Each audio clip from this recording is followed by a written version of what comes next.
Bé, benvinguts i benvingudes a l'acte d'avui. El motiu és doble, està dins dels actes del 24 aniversari de la biblioteca. La biblioteca la inaugurarem el 14 d'abril de 1983, perdó, 84, i dins dels actes que hem estat fent al llarg de tot el mes d'abril tenim avui aquesta lectura pública, aquesta lectura de textos, que és la primera volta que es fa. El segon motiu és que avui és el dia del llibre, és el 23 d'abril i per tant el dia del llibre. I és una bona ocasió per fer una lectura de llibres. Hem triat un autor valencià, a Enric Valor. A algú vos sonarà. La majoria dels que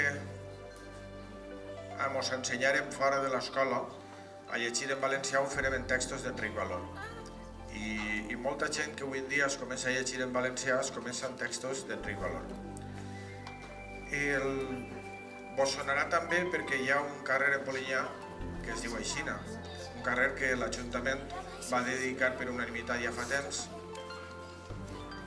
en homenatge a aquesta persona de la qual, a banda d'unes bones novel·les, la seva feina més important són les rondalles. Les rondalles són com contes populars que ell es va encarregar de manera cuidadosa i metòdica en arreplegar per totes les comarques, però sobretot en la seva comarca, en la Marina, i d'escriure-les i passar-les al paper. Algunes d'aquestes històries se senten o s'han sentit contar per ací i per altres pobles de la Comunitat Valenciana. Són històries tradicionals que han anat passant d'abuelos a nets tradicionalment quan s'assentaven vora foc. Ara, com aquestes històries ja no es contaven, anaven perdent-se. Ells van encarregar d'escriure-les, de passar-les a una muntona de llibres, com els que teniu ahí, que són alguns dels que tenim en la biblioteca d'Enric Valor. I des de l'escola d'adults i la biblioteca, perquè com ho porta tot, vaig convocar a les meves alumnes, que han començat enguany a llegir en valencià, a fer una lectura pública i també vaig demanar la participació de l'escola de teatre, en concret dels menuts, perquè no sé si ho sabeu, però tenim escola de teatre, n'hi ha dos grups, un de major i un de menuts. Els menuts són els que avui van a participar. El que anem a fer és a llegir tres rondalles, tres d'estos contes, de més llargs a més curtets, d'Enric Valor.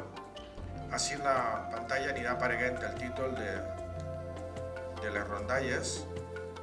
El primer serà la rondalla del Mig Pollastre, la història del Mig Pollastre. El segon és Comencilda, Secundina i Acabilda, i acabarem en la crida de la Rabosa. El desenvolupament de l'acte va ser que les persones que van a llegir aniran llegint sense parar. Si algú li entra en ganes d'aplaudir, que ho faci quan acabem, perquè si no s'interrompeix la història. És a dir, ells intentaran no parar absolutament gens perquè vosaltres pugueu sentir i seguir el conte. Tancarà l'acte el regidor de Cultura i res més. Donar-vos les gràcies per la vostra assistència i comencem de seguida.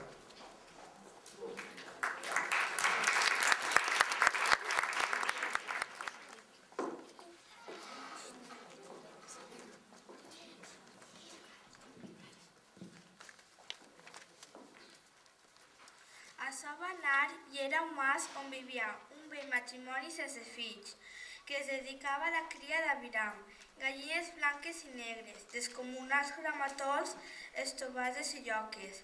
Era allò que sovint es veia al voltant del maset. La velleta coneixia cadascun dels animalons que criava.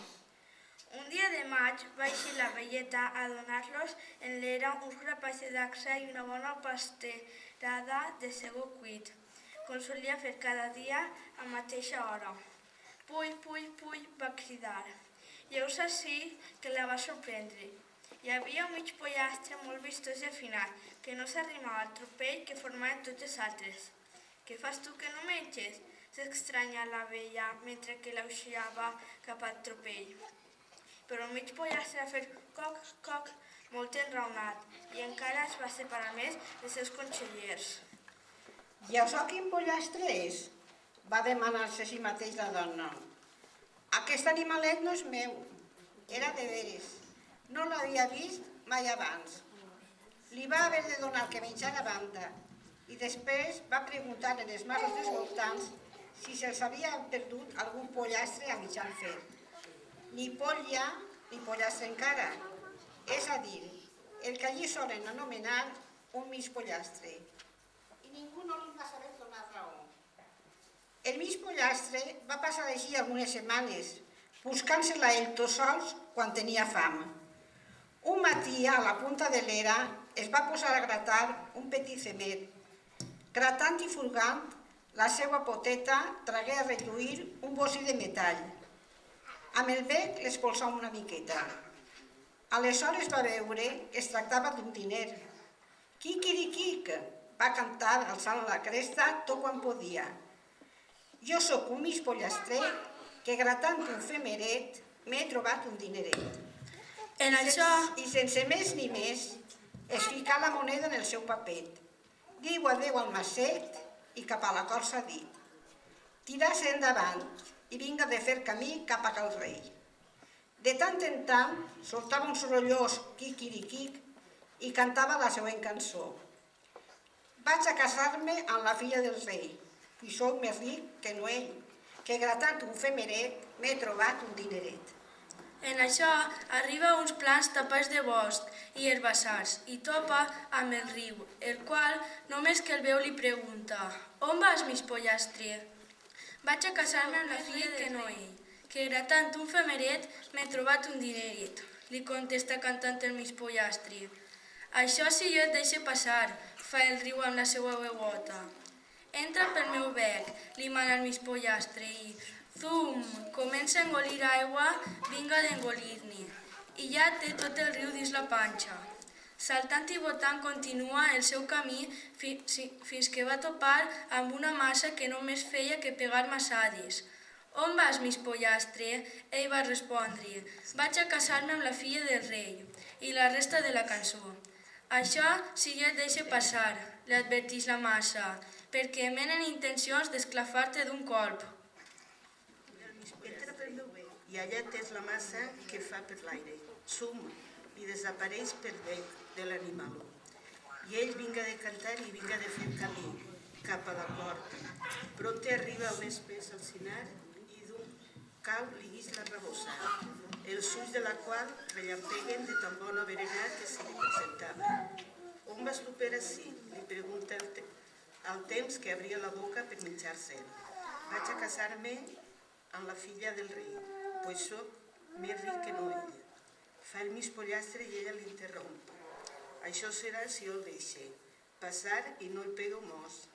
Entra pel meu bec», crida ell de nou, i la rabosa sum, com qui estira un capbussó, estén les potetes i cap a dins del bec s'ha dit. A la fi arriba el mig pollastre més alegre que un gos amb son os, a la cort reial.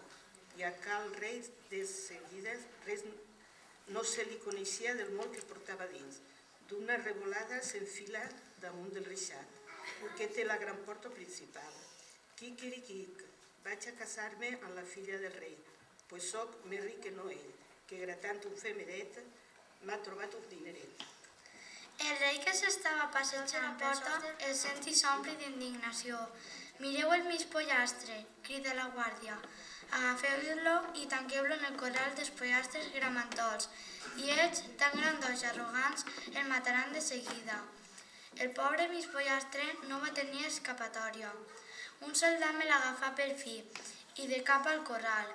Quan el mig pollastre es va veure tan sol i que els enormes gramators se li anaven a tirar tots amunt, va dir a la guineu que portava dins: «I rabosa, que ara és la teua». I la rabosa i calculeu què faria. Aquell bull, l'altre no bull, en un vell en sec els va tenir tots degollats. I quan es va trencar el firat i pegar a fugir.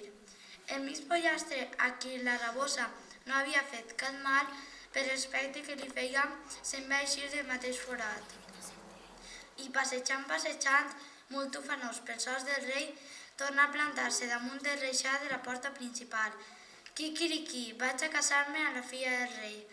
El rei, que el sent una altra volta, tot rabiós, crida a la guàrdia. Agafeu-lo, aquest mig pollastre del dimoni, que no se us torni a escapar. Tireu-lo dins de la xerra dels soldats es fan en ell. Se l'enduen al celler de cal rei i el tiren dins d'una xerrota grandíssima. Allí era precís que morís el dissortat mig pollastre, ofegat en les pestilentes i olioses morques. Però ell, quan sent que els soldats tapen la xerra, amb la tapaora diu corrent: «Massa, ix, ara és la teua». Ix la massa i pim-pum, de dues massades, trenca la enorme xerrota i el mig pollastre s'escapa. Les morques s'escapen per tots els cellers reials, que queden fets una llàstima. D'allí a 5 minuts ja cantava ell la cançó que sabem, una altra vegada damunt la porta. Quiquiriquic, vaig a casar-me. I el rei que torna a perdre la paciència. Guàrdia, a mi, feu una garbera llenya en la plaça. Me'l nugueu damunt i me'l cremeu viu. Correu, que no se us escape. Aquesta volta tampoc no pot escapar-se l'animal. I fan van, que anàs tot el poble a la plaça a veure cremar viu un mig pollastre que pretenia ni més ni menys que casar-se amb la filla del rei.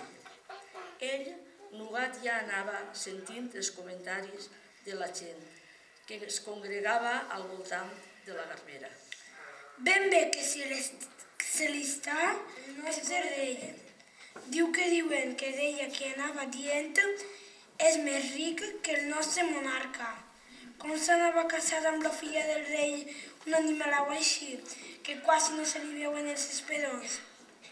El mig pollastre no obria bec ni per fer quic-criquic, i els criats acabaven d'endomassar el cadafal per al rei i la seva cort. Quan el rei, la reina i la princesa prengueren seient, un soldat que porta una torxa a la mà s'acosta a la llenya i bota foc a l'encenall. La garbera comença a esclafir per totes bandes, cliix-claix, mentre la gentada crida amb la boca oberta: «Oh!». Enmig dels esbufecs de la foguera s'ou la veueta del mig pollastre que ordenava: «Riu, fes-la la teua». I el riu ix pel bec de l'animaló i apagar la foguera més prompte que cantar un gall i arremet contra el cadafal del rei i de seguida hi aigua per mitjan cuixa de totes les presents i allà se'n va el riu per totes bandes arrasant hortes i camins. El mig pollastre tranquil es deslliga en un dit Jesús i mira la plaça que havia quedat mig deserta i sols hi veu el rei, la reina i la bella princesa, que estaven al damunt del cadafal com en l'arca de Noé. Quiquiquiquic, vaig a casar-me amb la filla del rei. Comença a cantar, però el monarca no el deixa continuar, el crida i li diu: «Mis pollastre, no hi ha més remei, me has vençut. I pots casar-te amb voler amb la meua filla». L'endemà es feu el casament en la iglesia major de la ciutat. Totes les campanades anaven al vol i una enorme gentada s'arremolinava davant del temple per veure l'eixida dels novensans. Quin entusiasme! El mig pollastre, dreçant-se tant com podia i donant el lloc del braç una ala a la muller, avança amb solemnitat i desenvoltura i saludava a tothom. que es meravellaven que una princesa tan bonica i esbelta s'hagués pogut maridar amb un senzill pollastre que fos. Ja de nit, quan els nuvis es retiren a la seva cambra nupcial, la princesa comença a passar-li la mà pel cabet acariciant-lo. De sobte, nota que entremig de les plomes, darrere la cresta, té un petit gra dur. Li escorcolla i veu amb sorpresa que és una cosa brillant. Mentrestant, el mig pollastre que té sense dir res, i la princesa agafa amb tempte allò